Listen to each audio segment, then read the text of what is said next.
सुनो, आज मैं तुम्हें जो कहानी सुनाने जा रहा हूं ना, वो कोई भूत प्रेत या चुड़ैलों की कहानी नहीं है। असल जिंदगी की, इंसानों की कहानी है। और सच बताऊं तो इंसान कभी कभी भूतों से भी ज्यादा खौफनाक और घिनौने होते हैं। मेरी बात ध्यान से सुनना, तुम्हारे रोंगटे खड़े हो जाएंगे। यह कहानी है कि कैसे अगर उस रात वो एक फोन कॉल नहीं आता तो शायद यह रूह कंपा देने वाला मर्डर केस हमेशा हमेशा के लिए अंधेरे में दफन हो जाता। यह बात है 19 फरवरी 2013 की। रात के करीब 10 बज रहे थे। चेओंगजू चोंगजू शहर के पुलिस स्टेशन में मर्डर इन्वेस्टिगेशन टीम के पास एक बहुत ही अजीब और डरा हुआ फोन कॉल आता है। फोन पर जो आदमी था उसकी आवाज कांप रही थी। उसने पुलिस को बताया कि वो एक जानकारी देना चाहता है। उसने कहा कि वो अपने एक बड़े भाई जैसे दोस्त के साथ बैठकर शराब पी रहा था। तभी उस दोस्त ने उसे एक ऐसा भयानक ऑफर दिया जिससे उसकी रूह कांप गई। उस दोस्त ने शराब के नशे में कहा, यार, मैंने बहुत साल पहले एक कांड किया था। मैंने एक आदमी को मार दिया था। उसकी लाश को मैंने एक बड़े से गत्ते के डिब्बे में डालकर किमची बनाने वाली मोटी प्लास्टिक की थैलियों में लपेटकर घर के छज्जे एटिक में छुपाया हुआ है। लेकिन अब उसमें से बहुत गंदी बदबू आने लगी है।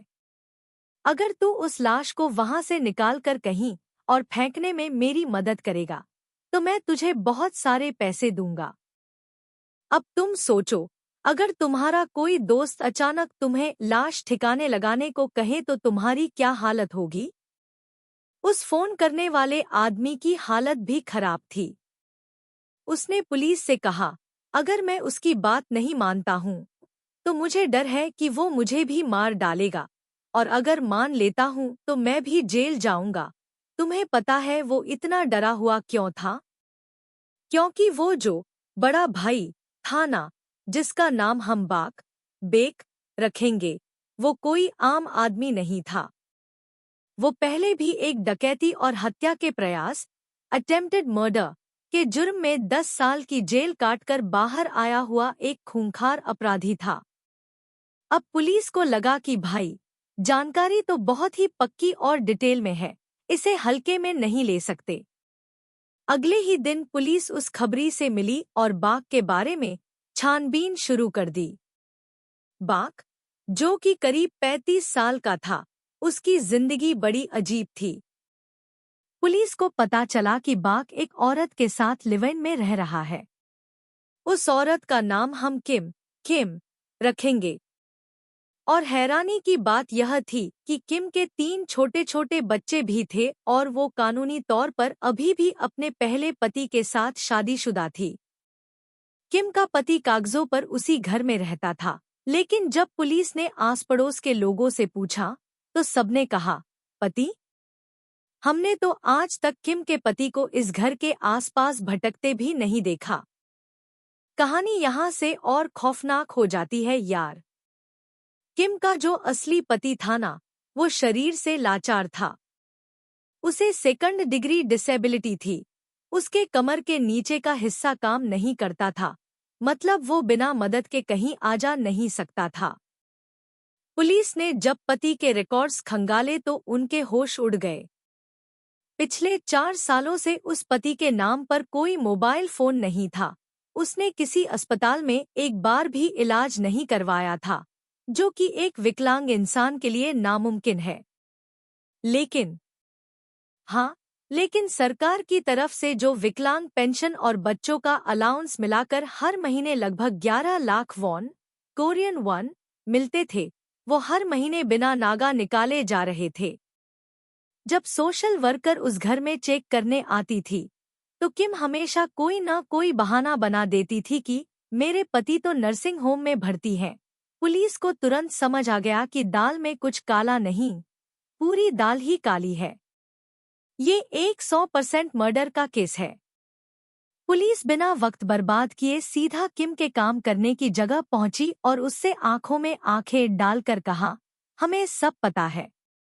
हमें पता है कि तुम्हारे पति की लाश तुम्हारे घर के छज्जे पर रखी है।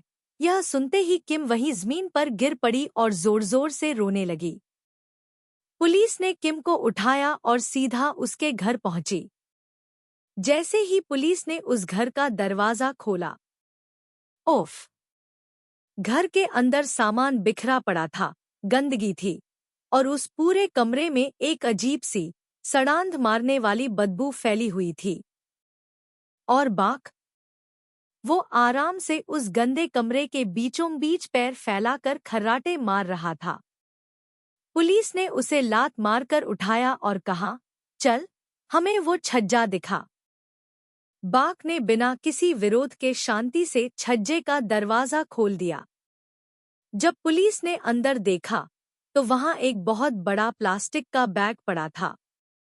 जब उसे थोड़ा खोला गया तो अंदर एक गत्ते का डिब्बा था और उसके अंदर कुछ ऐसा गोल गोल लिपटा हुआ था जिसे देखकर किसी का भी दिल दहल जाए। वो लाश ही थी।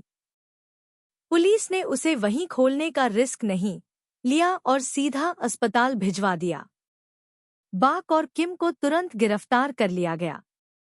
अब तुम सोच रहे होगे कि आखिर इन दोनों ने उस अपाहिज इंसान को क्यों और कैसे मारा और लाश को 4 साल तक घर में ही क्यों रखा? तो सुनो इसके पीछे की खौफनाक दास्तान। साल 2008 में बाक जेल से पेरोल पर छूटा था। वो इंटरनेट पर चैटिंग करता था और वहीं उसकी पहचान किम से हुई। किम ने शुरुआत में झूठ बोला कि वो कुंवारी है, लेकिन असल में वो सियोल शहर में अपने अपाहिज पति और 3 बच्चों के साथ एक छोटे से कमरे में रहती थी। धीरे धीरे दोनों में प्यार हो गया और दोनों का अफेयर शुरू हो गया। किम बहाने बनाकर बाक से मिलने जाने लगी। एक दिन किम के पति को किम के पर्स से बस की टिकट और फोन के बिल मिल गए। जब उसे पता चला कि उसकी बीवी का अफेयर चल रहा है तो उसने गुस्से में चाकू उठा लिया और किम को धमकाया। किम हमेशा से अपने पति से परेशान थी। उसने रोते हुए बाक को फोन किया और कहा कि मैं बहुत दुखी हूँ। तब बाक ने एक ऐसा प्रस्ताव रखा जो शैतान को भी शर्मिंदा कर दे। उसने कहा, तू चिंता मत कर, मैं तेरे पति को मार दूंगा। तू बस मुझे अपने घर की चाबी दे दे।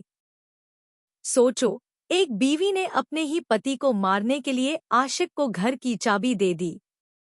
फिर आया 2009 के मार्च का महीना। रात के करीब 3 बज रहे थे। बाक चुपके से चाबी लगाकर घर के अंदर घुसा। कमरे में पति, किम और तीनों बच्चे गहरी नींद में सो रहे थे। बाक ने सीधा रसोई का चाकू उठाया और सोते हुए पति की गर्दन पर वार कर दिया। पति दर्द से चीखता हुआ उठा। वो बेचारा अपाहिज था, भाग भी नहीं सकता था, फिर भी वो अपनी जान बचाने के लिए जमीन पर रेंगने लगा।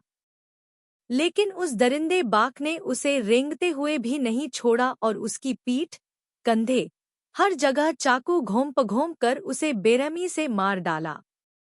बच्चों की नींद खुलने लगी तो उस बेरहम माँ किम ने क्या किया पता है?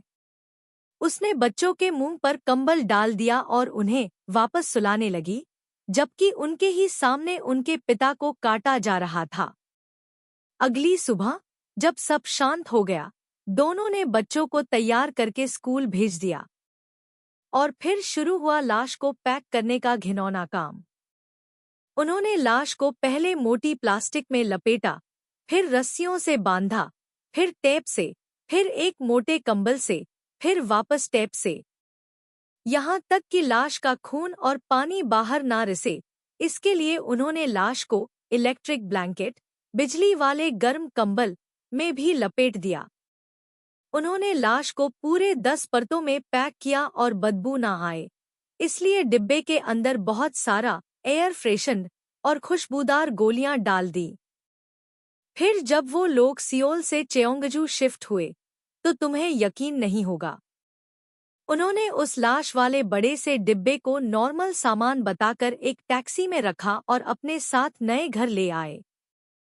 और अगले 4 सालों तक वो लाश उसी घर के छज्जे में पड़ी रही जहां नीचे वो लोग बच्चों के साथ खाना खाते थे, टीवी देखते थे और सोते थे। सोचकर ही उल्टी आने लगती है ना? उन्होंने लाश को जंगल में क्यों नहीं फेंका? इसका सबसे खौफनाक सच है पैसा। बाक एक क्रिमिनल था, उसे काम नहीं करना था। अगर वो लाश को फेंक देते और पुलिस को लाश मिल जाती, तो पति को कागजों पर मृत घोषित कर दिया जाता। और अगर पति मर जाता, तो वो जो हर महीने सरकार से 11 लाख वॉन की मुफ्त की रकम आ रही थी, वो आनी बंद हो जाती।